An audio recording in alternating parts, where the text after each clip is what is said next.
Hey, que pasa Calexico? Welcome back to the podcast. Like always, before we begin, I want to thank a couple of people. First of all, I want to thank my friends here at Calexico Brewing Company for allowing me to record today's episode here. Thank you guys so much. And also want to thank my anchor sponsors, my friends Camilo, Jake, Eddie Lopez from Roots Creative, Ms. Norma Galindo, Sergio's Tacos and Hotdogs, serving the Imperial, San Diego, and Yuma counties with 8 years of experience of Mexicali-style hot dogs and taquizas. Contact Sergio at 760-562-0057 or look for Sergio's Tacos and Hot Dogs on Facebook. I want to thank Eric Reyes from Los Amigos de la Comunidad, empowering communities together. Finally, I want to thank David Gastelum. If you're thinking of buying or selling a home in the Imperial or San Diego counties, make sure to contact David. He's not only a realtor, but an investor with over 20 years of experience, and he'll teach you along the way in one of the most important lessons of your life. Contact David at 760-235-9576. Today, we have a returning guest. I don't know if it's Gil or him who have the most appearances on the show. And it's funny because both of them are from Brawley. I think, being a Calexico boy, I have people from Brawley on the podcast the most. My guest today is Ramon. Thank you for coming down. I mean, you've been so busy. This is the first time I had you here was with the Blue Falcon part. Yeah. And then you ran for city council for Brawley. Yep. And then you did the run or the walk across the border, and then now you're running for IID. Thank you for coming back. Yes, sir. No, thank you for having me. Right now, as we were discussing, I was like, I can't believe Gil has more appearances on your show than me.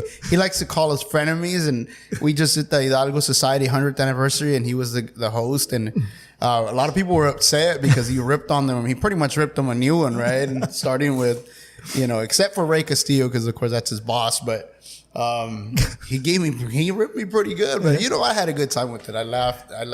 Some people were very upset. I know, Sam Couchman, my mayor out there in Brawley, was pretty upset. But he's good, man. He's good. I mean, it's let's not get into it. We just gotta laugh at ourselves sometimes. Yeah, I mean, yeah, exactly. I think that's what Gil mentioned. In these hard times, we need to laugh a little, and I mean, Gil is a comedian at heart.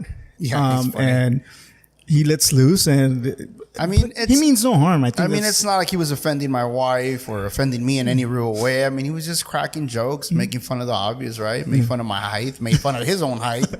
Called us a couple of short Mexicans with a Napoleon complex.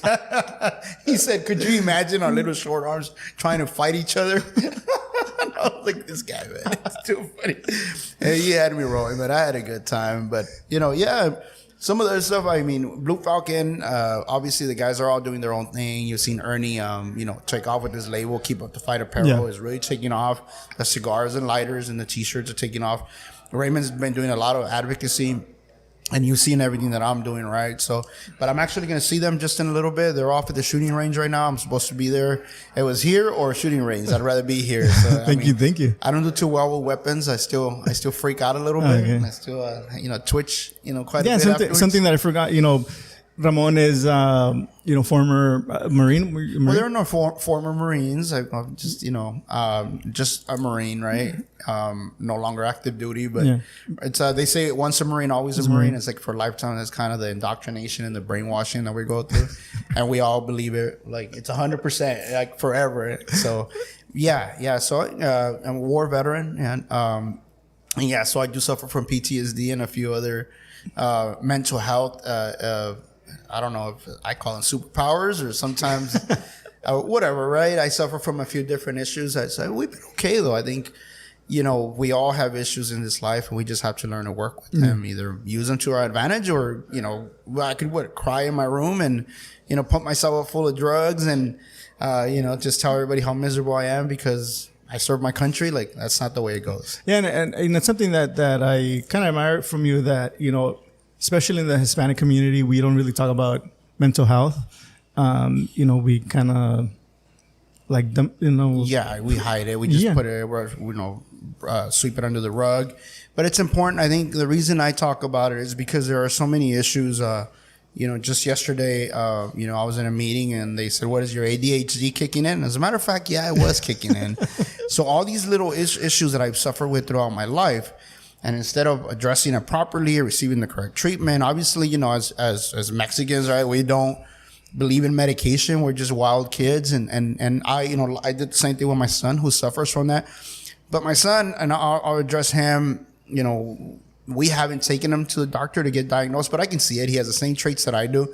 The guy plays several instruments. He wrestles. He does jiu-jitsu. He's a band member, at high school. So, how many times do you get someone to make, the drum line and also be a varsity wrestler, as a freshman? You know what I mean? So the guy is impressive, and I call it his superpower. And like me, we call it now my superpower instead of calling it my, something that I suffer from.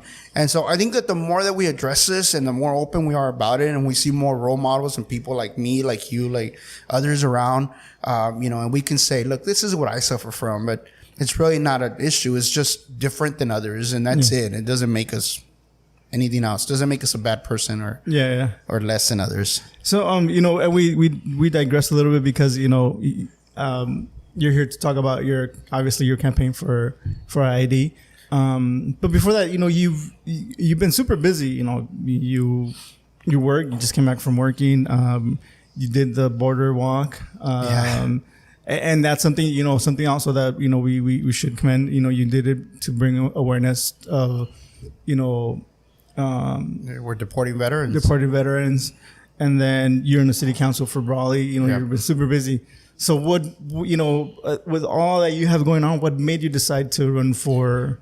Well, we've discussed, you've asked me this several times. Why did you decide to run for city council? Why did you go on this walk? And, I get hot, man. I see stuff happening that I get annoyed with. And I'm not the type to go up and complain. I'm not a Karen. I'm not going to be at the city council meetings complaining about, oh, am I right? So am I this? So, you wanted to make a change, get involved, get active, right? So, and I always tell people, look, if you're not at the table, you're on the menu. And so a lot of the issues that I'm seeing at the IID, a lot of these bad contracts, these bad deals that are being passed down to the ratepayer. I looked at Nyland and Calapat paying upwards of $2,000 an acre foot of water. Here in Brawley, I think it's between $600 and $700. The IID sells it to the farming community and to municipalities at $20 an acre foot. So in Calapat and Nyland, you have a private company who is making a killing distributing water to the poorest residents in the county and the north end, upwards of $2,000. So to me, that is like highway robbery, and we're doing it with what's a public benefit, right? It's land is allocated. The water is allocated to Imperial County residents for several purposes, farming or what, and that includes being able to live here, right? So shower, drink water, cook, wash your clothes, and no one should be making a profit off of that. And so that's happening in Calapat and Island. And to me, that it pisses me off. And I see people who are currently running who have been aware of this. I just found out. I don't live up there. I live in Brawley. And so for me to see that this is happening to this community, it really pissed me off. And then I saw last summer the energy cost adjustment, right? The IID failed to prepare for these higher rates, for the higher consumption of energy in the summer. Instead took on an extra $90 million and then passed it on to the ratepayer. So I'm on this walk, right? And I get back and I see I got to pay the IID bill. It's $600. And I'm like, whoa. That's like double, right? So I asked my wife, what's the deal? You couldn't pay the bills or what? She goes, what do you mean? I'm current with everything. Because the one that usually gets behind is me. I'll just put it off until finally say, hey, we're going to cut it off, and then I pay it all, right? So she's usually pretty good at that. And I go, you mean this is for 1 month? She goes, yeah, they've been it's been crazy. And so I was gone, right? So I get back mid-August. We address this, and I'm looking at it, and this is just not right. And so when I start seeing this stuff, and then I see, Mr. Hanks is not going to run anymore, or he's not saying, right? And then I see Mrs. Dockstetter up in the north end, starting to make some movements. She's his anointed one. And so for me to see that we're going to continue the trend of people just saying, this is my chosen one, when I don't agree with the current person in office, and I'm asking around who's going to run. Nobody wants to run. Nobody wants the headache. You know what? This goes further than just me, than my family, than us around or paying a bill. It's about who's going to step up for the rest of us. We know special interests and those people putting money into campaigns are going to get a return on their investment. They're always going to get it, right? By the way, I received like $400 from my friends. That's it. I haven't received contributions from anybody else. You know what I mean? And so I want to keep it that way. If I can beat these people that are spending hundreds of thousands of dollars with $10,000 out of my own pocket, I'm going to be a proud man. I'm going to be a proud man. I think the community should be very proud of that because we can do it. And it requires a vote, and a vote shouldn't cost money. That's the other thing that's really sets me off. Is like, who's going to spend the most? And people are telling me, you don't have a chance. Why not? Because, Don Campbell's spending a bunch of money. Gina Doxter is spending a bunch of money. The East Side Poverty Pimps are supporting both of them right now, trying to eliminate me in the first round. And so, East Side Poverty Pimps, Tony Gallegos, Jerry Gauna, I'll call them by name because that's what they're doing right now. And they claim to be my friends, but they're running 2 campaigns against me right now to eliminate me in the primaries. That's fine. That's their prerogative. Those are politics, and I'll accept that as is, right? But to think that people say just because someone is spending more money, that makes them more qualified or the right person to represent us, I have a problem with that. And so you know what I do when I have a problem with it, right? And so I step up, and that's where we're at right now. I don't want to spend a lot of money. I don't want money from special interests. I don't want to have to give anybody a return on their investment. I want to say, you voted for me, that's your return on your investment. The investment in me and investment in our campaign is your vote, not your money. And it shouldn't be that way. And so I'm hoping that if we can do this with $10,000 and we can blow out these multimillionaires who are running right now for, what does a seat pay? I don't know, 45. I don't even know what it pays. 45,000 a year, whatever it pays. You tell me, why would a person spend $150,000, $250,000, $300,000 on a campaign that's going to pay $45,000 a year? That's the same problem we have in Congress, the same problem we have in the Senate. That's the same problem we have at the county and at the IID. And so wouldn't it be beautiful to see if somebody runs on a $10,000 budget out of their pocket and they win? I think we can do that. And I'm going to give that a shot. I'm knocking on doors. I'm talking to people. And my reputation precedes me. I worked hard for the community over decades. Not decades, like 8 decades. Actually decades, right? Since I was 18, I'm 43 now. I mean, in the actually, since I was 13, my bad. The first time I took on a community project and organized a community to paint a mural, to cover up graffiti, I was 13 going on 14, or 14 going on 15, something like that. So yeah, decades, about 30 years now, community activism and service. So people see that, people recognize that, and we hope that shows through on election day on June 7th, and then again in November. So you kind of feel that this is going to go on to a runoff. Yeah, I think it's going to be a runoff. It's very difficult. You got 4 people running. You got 2 people out of Calipat. You got Don Campbell, who is well liked in the community, well respected. I like him and respect him as well. You got me, a current council member. Don is a previous council member. You got the mayor pro tem from Calipat. They have very few votes up there, 200-300 that come out. The majority are in Brawley. And then you got Mrs. Doxter, who's never held public office before. Or I don't believe she's even sat on a committee. But they're pouring a lot of money into these campaigns. So, yeah, it's going to split a lot of the vote. We just got to go get ours, be one of the top 2. And I feel very confident that in November we'll come out, victorious. You ran for city council before, and when this last time around you won, and it was during a pandemic. Do you feel there was a difference between when you ran then to this recent time you ran, or? Yeah. So look, there are election cycles, and a lot of the election cycles were on off-year elections when a particular base comes out, and they come out all the time. Strong voting base. Those are the ones that come out in off-year elections. During a presidential or a governor election, during that cycle, you're going to get a much larger turnout in the general election in November. So to my benefit is we had a huge turnout in November during the presidential election. And so you saw with that both former President Trump and President Biden both received record number of votes, right? They were the top 1 and 2 of all time. Same thing happened in Brawley. We switched the election cycles from off years. So it went from 2017 to 2020.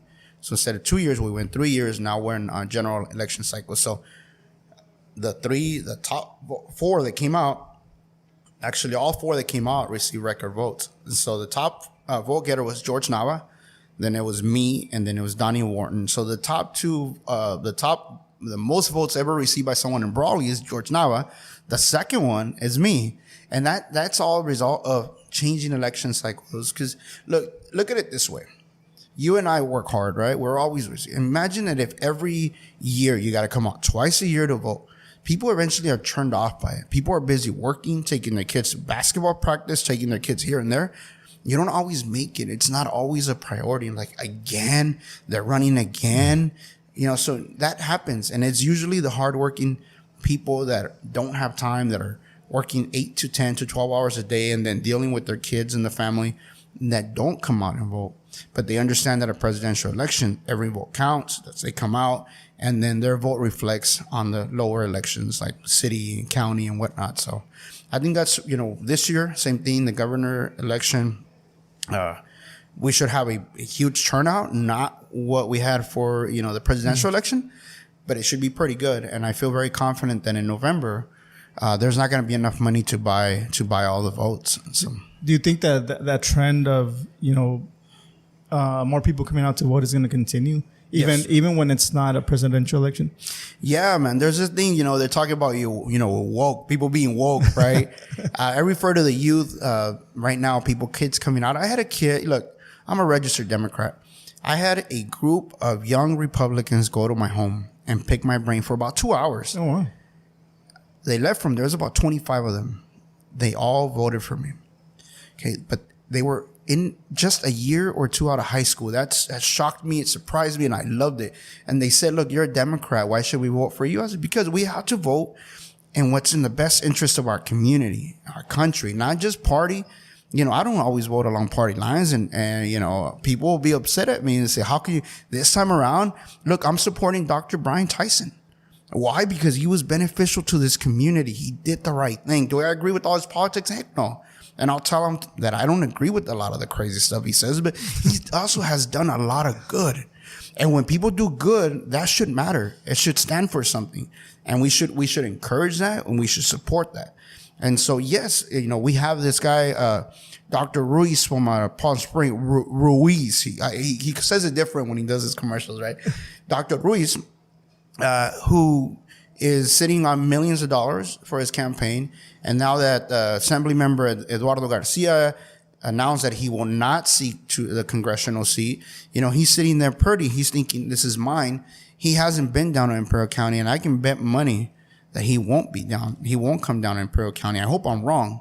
But if this is a guy that ends up taking our district without ever coming to our county, I mean, what does that say? Right. And so that's, again, money in politics.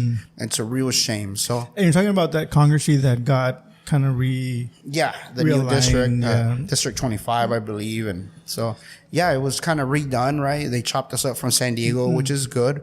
But look, I like Juan Vargas, but again, he would fly into San Diego, and his focus was San Diego. 2/3 of his voting population was there. So he would spend most of his time there. Yeah, I mean, I feel like then this is a good change for us because even San Bernardino, like the area that we got redistricted from is kind of aligns a little bit more towards what we are as a community, as a county, so it's going to do us a little bit good for us to change. But you're somebody that speaks your mind. Even now that you're a city council member. I mean, should we change when we get elected? No. And I'm totally for it. But do you think that has that affected you in any kind of way? And when it comes to, I think that there has to be a way that we address things. Look, if I have a disagreement I'll just use you as an example. I don't have any disagreements, but let's say I don't like something that you're doing in your podcast. well, I'm not going to say, hey, you're this and you're that and your wife is that and your kids are that. No, I'm going to tell you, hey, man, something that you're doing on the podcast, maybe you could do better. Or you know what? I just don't like it for whatever reason, right? But I'm not going to go after you and attack you personally. I'm not going to go look at your police records. I'm not going to go look at, that's none of my business. I'm going to look at your public service or what you're doing as a podcaster, which I think is great, by the way. I love it. You know what I mean? But I think that's the difference, is that if we're able to speak on policy and attack folks, and I can speak about issues at the IID, but I can tell you that, on a personal level, I respect all these folks that are there. I'm not going to attack them. I'm not going to call them corrupt or crook or anything like that. That's, if those are the facts and the truth will come out, right? But I'm going to attack them on policy and their decisions. I'm going to question them and talk about it. That's fair game. And I think that as long as I can walk that line, all right, notice that shameless plug in there, walk the line. As long as that I can toe that line, right, and I can separate the personal side from the professional side, the politics and whatnot, I think that we can be okay, and I can continue to speak my mind without being offensive, without insulting people on a personal level. People are doing that right now. I've seen somebody say, "Oh, I can't believe a bunch of supporting still supporting President Biden," and I replied, "Hey, thanks for calling me that." Look, it's not about, if we're gonna get to another level as people and begin the conversation again, like talking to each other about the issues and how we can compromise, we got to stop offending each other, insulting each other, attacking each other. Mm-hmm. So I think that by doing that, and I speak my mind all the time. There's a documentary coming out here real soon where you're gonna see how I really speak my mind. Very strong comments attacking Congress, even the President of the United States. But at the same time, I didn't speak about the president's son, being framed or his sexual preferences. That's none of my business. Mm. That's nobody's business. You know what I mean? So those are the things that I think are different. And I think that if we can all get back to that and discussing the issues, we can get back to the era like the 80s where you had, President Reagan, going against some of these senators and that. They used to go after each other pretty hard, right? But I think that they were civil in a lot of ways. They were. I never saw John McCain or President Obama attack each other on a personal level like that. They went after each other's policies and their experience or whatnot, but they never disrespected each other. And I think we got to get back to that. We lost our way a little bit, and I'm okay with people cursing and being knuckleheads because I am like that. Mm-hmm. But I think that there's a difference. And it's like when you see these people that talk a lot of trash and never been punched in the mouth before. You know what I mean? I've been punched in the mouth before. I punched a lot of people in the mouth. And so I know the difference when I'm going to square up with the man and get in his face that I could very well walk home with missing a tooth, right? And so I know the difference. And people who just stand up and start screaming and cussing and talking, those are the ones that have never been punched in their mouth before. And so I think that once we have that, I think people get back to that and realize that, like, hey, we gotta get back to that. Because somebody's going to get punched in the mouth and it's going to hurt. So. Yeah. and right now, the IID board is kind of, divided. There's a lot of bickering going back and forth. We see it in the paper, where everybody's opinion is being, published. How do you think you would fit into, the board, with whoever's going to still be there and then the new ones that are coming in or would be coming in? Yeah, I think that, I've seen the discussions and not being biased or anything, because obviously everybody knows that I'm friends with JB Hamby, but I kind of seen the way that he's been attacked, and the guy's very active, right? And he's just trying to get ahead. He sees the big picture. He's very young, so he's probably looking 50 years ahead to when he's 70 and his grandkids are running around here, right? And he's getting attacked for that. And I think that we have to change that. I think that at the very least, will I agree with this guy 100%? I don't think so. I don't think we will. Yeah. But I think that we'll be able to have that conversation about what I agree or don't agree. And if you've seen me on city council, look, I get a lot of calls about, hey, this letter that was submitted or this comment that was made or this and that. These are such my tiny little issues. I'm not going to fight with my council or my city manager over these things that are kind of irrelevant to the day-to-day activity, everything that's happening, right? But when issues that really matter, you bet your butt I'm going to vote. I'm going to vote my conscience. I'm going to vote what my constituents want. So that's the difference. And I'm not picking fights like over every little thing. I don't know. I mean, if you look at my city council, you got like 5 alphas sitting there. I don't know if Sam Couchman's an alpha, but he's pretty close to it. I mean, if he listens to it, he's going to be pissed. He'll probably smack me around a little bit. But if you look at my city council, right, all male, all guys with big egos and whatnot, we all respect each other. And I don't think that any of us have attacked each other going after any specific issue. We've disagreed many times, and that's okay. You know, we swallow our pride and we move on. But we have also, we've also gone to the point where, like, look, I'm not going to fight over the things that are irrelevant. Some things are just, I can question them, we can talk about it, we can debate them, but we're not gonna fight over these things. If Mayor Pro Tem Nava brings an issue to it and he needs my support, he's going to get my support. You know what I mean? I don't have a bone in I'm not going to pick a fight over something that I don't have any issue with. Yeah. And so I think you see that like in Calexico City Council, constantly fighting, even in El Centro or some of these other ones, even in Imperial. Where the decorum is kind of, leaves the room quite a bit. The comments that are made, the way they insult and offend the constituents, those are all things that, we're not going to do. And so I think that the same behavior, that is professional behavior, even as every time that I speak my mind, if I need to, right, that carries on. And I think that decorum and the way we carry ourselves will continue. You don't go from being a knucklehead in one room to being an absolute professional in the next room. You know what I mean? You can, your history and your reputation precedes you. And I think that's going to carry on to IID. And you'll see it. I mean, one someday you'll see the difference. So, being in a city council is different than being in IID board. Yes. What are some of the things that you're, doing or learning about or talking about that you feel are preparing you to be an IID director? On city council? Or like in general? In general, like all the things. Look, budget's huge. Being able to review contracts, being able to depend on your staff and letting them do their job and bringing back their recommendations, and you being able to make the right questions.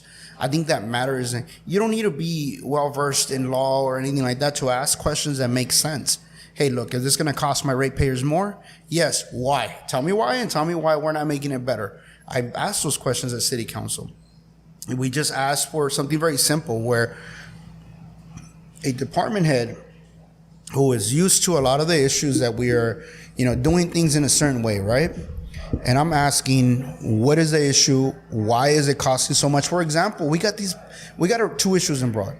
There's the maintenance costs every year, and we have a huge speeding problem in Brawley.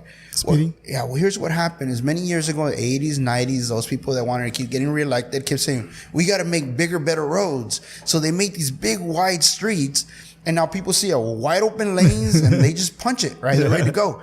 Well, guess what? After so many years, you also got to pay for that. So we're asking developers to build these neighborhoods or wide streets, huge arteries. Well, okay, they build it, and now we're putting it, we're listing it in our budget or as an asset. Well, I want that stuff listed as a liability because we have to maintain it. Once it's put on the road, you can't pick it up and sell it, right? But you do have to maintain it, so it's a liability. And so it's a different way of looking at things, the maintenance and the cost. So look, all I wanted to shrink the streets, 5 feet on each side.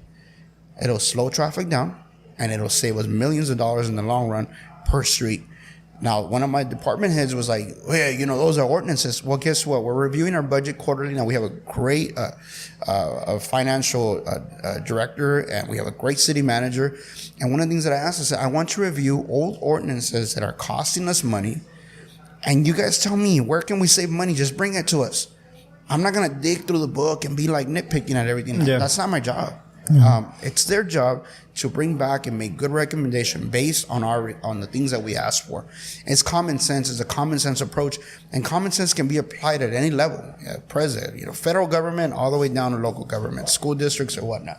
And so I think that was the things that we have to look at, and we have to continue to do it, and I'll continue to do it at the IID. It's no different. The only thing is that I'll dedicate more time to it. Instead of 20 hours every 2 weeks, which is kind of that's lowballing it. Depending on the weeks, sometimes we'll be very busy with city council, and sometimes we'll be real quiet. Mm-hmm. IID is always going to be more of a full-time gig, I'm used to working a lot anyway. 60, 70 hours is no big deal. So I can, we'll pull it off. And IID is a bigger monster because you're not only affecting, people from Brawley, you're affecting the whole valley. Even, what is it, Coachella? So it's like, it's a bigger monster. And I was telling you, candidate Arevalo was, your decision is not only affecting your district, it's affecting a lot more people. Absolutely. So look, the entire Southwest is affected. In a few years, we have to renegotiate this Colorado Compact Agreement. We have to negotiate with Eastern Coachella over the, power, whatever they want to call it, Coachella Valley Power, whatever they're going to call it now, right? Here's what we need is we need to get together here. We need to use a common sense approach. We have to work as a team. Somebody said, they look at us like little mud people. I guess we'll stop acting like little mud people. Start acting like the professionals that we elected people to be. And so we need to come together, work together, find solutions to the issues that we are facing, such as in Eastern Coachella Valley, so that we can keep Sacramento out of our backyard, because they're here, they're trying to get involved. Eddie Garcia, I love you, brother, I love you, but no, I don't want you legislating over the issues that we can resolve here locally. And I think he would prefer that because he has so many things to address. Imagine him in Sacramento having to legislate to fix internal fights here in Imperial County or within the IID or anywhere else. The things that we can fix ourselves, we have the right leadership, the right temperament, and people that can work together. We can make a lot of things happen. And I think that's what's missing right now is a lot of egos that have been hurt. And people have to remember that it's not about yourselves. And right now we're serving the Imperial County. We're serving our constituents. And so when we serve our constituents, we have to take our pride out of that and our ego out of that. We have to remember that it's not about, it's like me, he cussed me out or no, we still have to work together. And now if somebody insults my wife, I'm not going to like them ever again, but I'm probably going to work with them as long as I need to. Yeah, election season comes around, I'll probably try to get rid of them, right? But I just want to work to fix the issues. I want to make sure that we have, we're able to keep low power rates here, that we're able to keep our water, that we're able to deliver water at the same rate that we deliver water to everyone else in Nyland and Calapat, that the water rates that we're, bringing down the water rates for everyone, that were passed on to the cities, that those savings are also passed down to the ratepayers, not just the cities. Because the cities, they dropped it from $100 to $20 an acre foot, and the cities didn't lower fees. If anything, they kicked them up. We need to make smarter moves in that. We have to make sure and guarantee that a lot of what we do is passed on to the ratepayer. Look, at the end of the day, it's all disposable income. All that money, it's that they save from paying high utility rates, paying high water rates, will come back into the community. It'll circle around, and eventually it creates. It's like it's its own little monster, right? $1 creates another, but we got to have that. But if we're sucking it up, paying high utility rates to people sending Texas or making Golden State Water making record profits off of the backs of the poorest people in our county. That's not circulating in our community. That's not benefiting us. It doesn't go to, pay taxes, for our schools and for our cities and for our county. You know what I mean? So that money is just leaving, and that's money that should be staying here, and no one's benefiting from it. But the problem, I think what we need more important is we got to be able to see the big picture and the ecosystem that all this is, and how every decision that's made by the IID affects our ratepayers, but not just our ratepayer individually, but the entire county. As it is, we suffer from budget deficits. We suffer from high unemployment rates, and so why not try to conserve as much as that and keep it here in our county? Yeah, especially, water is becoming a huge commodity like oil and gasoline, all these things. And, like you said, like we're coming to a point where we're going to have to renegotiate our, water consumption.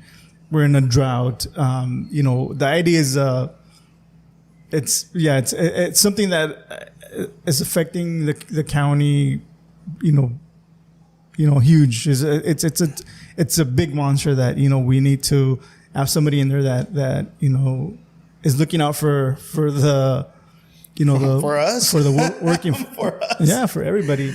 And I'm not endorsing you and anybody. I'm thankful that you came down on a busy day, and I know you're busy with working and your campaign. And I want to invite everybody that's running. Yeah. This is just a conversation for people to get to know you, get to know the people who are voting, get to know who's running. And I really appreciate you coming down. Something that I asked candidate Arevalo was, give me your elevator pitch. What would you tell somebody that you meet out on the street? Yeah. What's your pitch? Like, you have like 2 to 3 minutes. Look, I'm not gonna sit here, and I don't come from big money. I don't come from legacy names saying my grandfather was an IID director.